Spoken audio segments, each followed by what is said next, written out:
사실 중세까지만 해도 영국은 유럽에서 별 볼 일 없는 나라였습니다. 작은 섬에 갇힌 변방이나 다름없었지요. 그러던 영국이 18세기엔 산업혁명을 성공시키고서 세계 패권국이 되었습니다. 그런데 왜 하필 영국이었을까요? 유럽엔 프랑스나 독일, 스페인, 포르투갈, 네덜란드, 아시아엔 청나라 같은 강국이 있었는데 말입니다.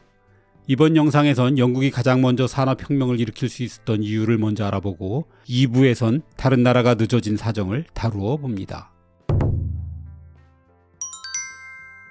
우리 인류사에 정말 많은 혁명이 있었지만 그중 가장 중요한 두 가지를 꼽으라면 단연 농업혁명과 산업혁명이라고 할 것입니다. 인류 전체의 삶을 완전히 바꾸어 놓았기 때문입니다. 기원전 만년경의 농업혁명은 인간을 수렵 채집에서 농경시대로 이끌면서 비로소 정착 생활을 가능하게 했습니다. 그 덕에 지금의 사회와 국가까지 만들어지게 되었죠. 하지만 만년 전이나 산업혁명이 일어나기 직전인 18세기 초까지만 해도 인간의 생활 수준은 크게 다를 바가 없었습니다. 인구가 늘어나는 시기엔 굶주리기 일쑤고 전염병과 전쟁으로 인간이 대거 죽으면 그때야 비로소 먹는 사정이 나아지는 역사를 반복했습니다. 그래서 인구 증가 속도도 상당히 느렸습니다. 농업 생산성의 명백한 한계 때문이죠. 이게 소위 멜서스의 덫입니다. 인구는 기하급수적으로 증가하지만 식량은 산술급수적으로 늘어난다는 인구론으로 너무나 유명한 영국의 경제학자 토머스 로버트 멜서스 말입니다. 그런데 산업혁명은 농경시대를 공업시대로 바꾸었습니다. 이는 한마디로 기술을 통한 대량 생산이라고 할 수 있습니다. 이 덕에 인류는 역사상 처음으로 풍요로운 삶이 가능해졌죠. 멜서스의 덫에서 비로소 헤어나올 수 있게 된 것입니다. 이게 산업혁명의 위대함이죠. 우리는 혁명이라고 하면 보통 어느 날 갑자기 충동적으로 이루어졌을 것으로 오해할 수도 있습니다. 하지만 이 거대한 변화가 쉽게 일어날 리가 없죠. 산업혁명은 오랜 세월에 걸쳐 준비됐고 그 효과도 긴 세월에 걸쳐 서서히 나타났습니다. 영국에서 변화가 시작된 건 르네상스가 진행되던 16세기경부터라고 해야 할 듯 합니다. 이 시기 양모산업이 활발해지면서 영국의 대농장들은 농사 대신 양을 키우기 위해 울타리를 치기 시작했습니다. 이게 인클로저 운동이죠. 이 때문에 농사지을 땅을 잃은 농부들이 대거 먹고 살기 위해 도시로 몰려들었습니다. 산업혁명에서 생산을 담당할 저임금 노동자들이 이렇게 만들어졌죠. 그럼에도 종자 개량과 농사 기술 개선으로 농업 생산성이 높아져 영국 내의 식량 조달은 별 문제가 없었습니다. 이런 식으로 조금씩 산업혁명에 쓰일 초기 자본이 마련되어 갔죠. 그러다가 17세기에 영국과 아프리카, 아메리카를 잇는 노예무역으로 떼돈을 벌면서 자본 축적이 완성되었습니다. 영국이 아프리카에서 내다 판 노예가 330만 명이나 되었죠. 이렇게 산업혁명의 뒤를 받쳐줄 노동자와 돈이 마련되었다면 이제 남은 건 제도죠. 이 제도는 1688년의 명예혁명이 만들어주었습니다. 권력이 의회로 넘어오면서 사유재산권이 제도적으로 보장되기 시작했는데 특히 특허권이 결정적이었습니다. 이전까지 발명품은 아무나 사용할 수 있는 공공재였습니다. 그러니 발명가에게 돌아오는 경제적인 보상은 사실 아무것도 없었죠. 그런데 이젠 아이디어 하나로 막대한 부를 쌓을 길이 열렸으니 이때부터 영국에서 온갖 발명과 신기술이 쏟아지기 시작했습니다. 제임스 와트의 증기기관도 그중 하나죠.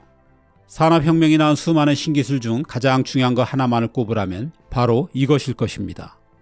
증기기관의 발명 이후 이를 응용한 온갖 발명품이 마치 팝콘 터지듯 터져나와 마침내 산업혁명이라는 거대한 변화를 만들어냈죠.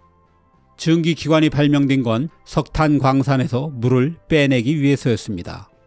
당시 석탄은 검은 다이아몬드라고 불렸죠. 에너지원으로 쓰기에 나무는 너무 비쌌습니다. 대장간조차 나무값을 감당할 수 없어 문 여는 날보단 문 닫는 날이 훨씬 많았죠. 그런데 석탄은 적은 양으로도 나무에 비해 엄청난 화력을 얻을 수 있어서 산업혁명 전부터 영국에선 조금씩 가정과 공장에서 석탄을 사용해왔습니다.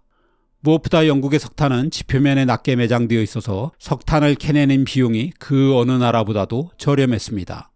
중북부의 석탄 매장량도 세계적인 수준이었고요. 게다가 철의 산지와 석탄의 산지가 대부분 겹친다는 점도 영국에 크게 유리했습니다. 이 점 역시 철광석 채굴의 비용이 적게 듦으로써 다양한 기계를 만들고 공장을 세우는 데 드는 초기 자본을 크게 아낄 수 있었습니다. 아무튼 증기기관과 석탄과 철은 찰떡궁합이었습니다. 증기기관 덕에 영국에선 석탄과 철을 더 싸게 더 많이 공급할 수 있게 되었고, 석탄과 철의 채굴량이 많아질수록 증기기관은 더 다양한 분야에서 사용되었습니다. 그래서 한때 영국에서 생산된 석탄은 전 세계의 80% 이상을 차지하기도 했습니다. 와트의 증기기관 덕에 영국은 증기선으로 해에서 면화를 들여와 증기기차로 도시의 공장으로 운반한 다음 증기방직기로 제품을 만들어 다시 증기선으로 면직물을 세계에 내다 파는 식의 선순환 구조를 만들어냈습니다. 석탄 채굴에 돈이 많이 드는 다른 유럽 국가에선 비용 때문에라도 쉽게 영국을 따라할 수 없었죠. 증기기관의 발명은 영국에서 산업혁명을 먼저 성공시키는데 또 하나의 아주 결정적인 역할을 해냈습니다. 이전만 해도 사람과 동물 외의 에너지원은 대개 수력을 이용하는 것이었습니다. 물레방아로 방아를 찢거나 물의 힘으로 목화에서 실을 뽑아내는 것들이죠. 그러려면 큰 개울가로 장소가 제한되어야 했습니다. 하지만 이제 증기기관과 석탄만 있으면 필요한 곳 어디서든 동력을 만들어낼 수 있게 되었습니다. 당연히 영국은 이를 이용해 헐값의 노동력이 지천에 깔려있는 도시 한복판에 공장을 세웠죠. 이는 타의 추종을 불허하는 생산성 증대로 이어졌고요.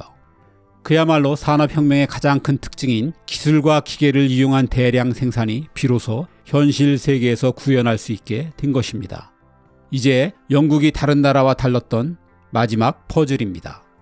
상품을 만들기 위해선 원료가 필요하고, 원료로 상품을 만들고 나면 이것을 팔 거대한 시장이 필요하죠. 영국에는 이를 충족시켜줄 다른 나라보다 월등히 많은 식민지가 있었습니다.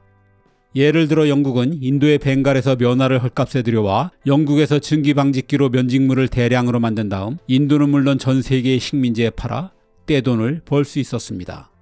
사실 인도는 면직물의 채광국가였습니다. 영국은 인클로저 운동에서 보았듯 양털을 이용한 모직물 생산에 강한 국가였죠.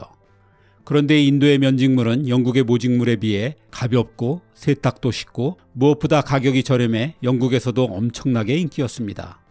영국 역시 인도 면직물 때문에 한때는 상당한 무역 적자에 시달려야 했습니다. 영국도 면직물을 생산하고 싶었지만 무엇보다 인도의 싼 노동력 때문에 가격 경쟁이 되지 않았죠. 그래서 한동안은 인도의 면직물 수입을 금하기도 했습니다. 이를 만회하기 위해 영국 동인도의사는 인도 면직물 대신 중국의 차를 수입했고, 이로 인해 영국의 유명한 차 문화가 만들어졌죠.